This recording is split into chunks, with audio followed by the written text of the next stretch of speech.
Anand Sreebala. So ഈ cinema title എനിക്ക് ഭയങ്കര ഇൻട്രസ്റ്റിംഗ് ആയിട്ട് തോന്നിയ ഒരു ടൈറ്റിൽ. ഞാൻ ആദ്യം വിചാരിച്ച ആനന്ദിന്റെയും ശ്രീബാലയുടെയും കഥയാണ്. ഒരു വശത്ത് നോക്കുമ്പോൾ അത് കറക്റ്റ് ആണ്, പക്ഷെ വേറൊരു രീതിയിൽ നോക്കുമ്പോൾ അത് തെറ്റുമാണ്. സോ നിങ്ങൾക്ക് ഈ സിനിമ കാണുമ്പോൾ അത് മനസ്സിലാവും. സോ ടുഡേസ് ക്വസ്റ്റ്യൻ ഈ സിനിമയെ പറ്റി പറയുന്നതിന് മുമ്പ് 18ാമത്തെ പ്രവാസി ഭാരതീയ ദിവസ് ജനുവരി 9 സെലിബ്രേറ്റ് ചെയ്തിട്ടുണ്ടായിരുന്നു. കഴിഞ്ഞ വട്ടം അത് ഇൻഡോർ മധ്യപ്രദേശിൽ വെച്ചിട്ടായിരുന്നു. ഇത്തവണ അത് എവിടെ വെച്ചിട്ടാണ്?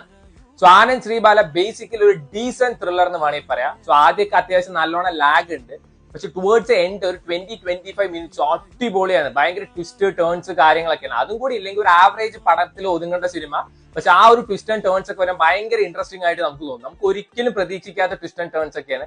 നല്ല രസമുള്ള സിനിമ കേട്ടോ. സോ ഇതിൽ പെർഫോമൻസ് വൈസ് ഏറ്റവും വലിയൊരു മിസ്കാസ്റ്റ് ആയിട്ട് എനിക്ക് തോന്നുന്നത് അപർണദാസ് വൻ വെറുപ്പിക്കലായിരുന്നു. എനിക്ക് ഡാഡ സിനിമയ്ക്ക് ശേഷം സീക്രട്ട് സിനിമ ഞാൻ കണ്ടിട്ടുണ്ട്, അതിലും ഇതേപോലത്തെ ഒരു ക്യാരക്ടറാണ്.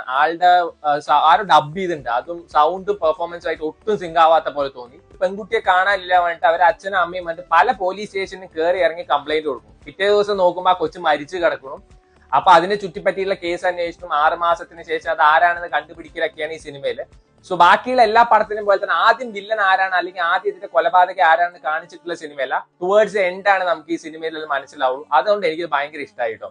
ഈ സിനിമയിൽ ഏറ്റവും നല്ല പെർഫോമർ ആയിട്ട് എനിക്ക് തോന്നിയത് സൈജു കുറുപ്പാണ്. ഇന്റർവെൽ ആ സമയത്തൊക്കെയാണ് ആള് വരുന്നത്, ആൾ അടിപൊളിയായിരുന്നു. ഈ സിനിമയിൽ ഏറ്റവും നന്നായിട്ട് പെർഫോം ചെയ്ത് സൈജു കുറുപ്പാണ്.